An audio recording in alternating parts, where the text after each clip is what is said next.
Isang emosyonal na yugto ang tumambad sa mga manonood ng FPJ Batang Quiapo matapos tuluyan ng magpaalam ng tatlong matatag na kaalyado ni Tanggol sa hit serye.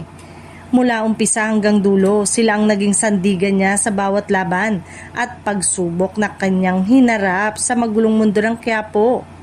Ngayong gabi, opisyal nang nagwakas ang kanilang biyahe sa kwento. Nagpaalam na sina Dolfo, Thanos at Bulldog sa serye, mga karakter na naging simbolo ng tunay na pagkakaibigan, tapang at sakripisyo.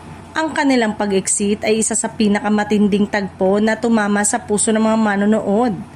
Marami ang nalungkot sa pag-alis ni Ryan Martin bilang Dolfo, Mark Andaya bilang Thanos, at Sugar Ray Estroso bilang Bulldog.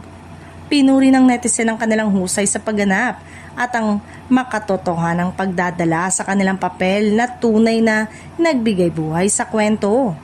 Hindi lamang sa harap ng kamera naging emosyonal ang lahat, maging sa likod ng kamera o behind the scenes, naging madamdami ng kanilang pamamaalam. Ayon sa ilang kumakalat na larawan at video, makikitang nagyakapan at nagpasalamat ang cast at production team sa isa't isa. Patunay ng malalim na samahan na nabuo sa loob ng set. Malaki ang naging ambag ng kanilang mga karakter sa tagumpay ng serye. Sa bawat eksenang puno ng aksyon at drama, dama ang kanilang pagkakaisa at katapatan kay Tanggol, bagay na lalong minahal ng publiko. Bagamat nagpaalam na sila sa hit seryeng Batang Quiapo, nananatili ang pasasalamat ang mga tagahanga sa kanilang kontribusyon.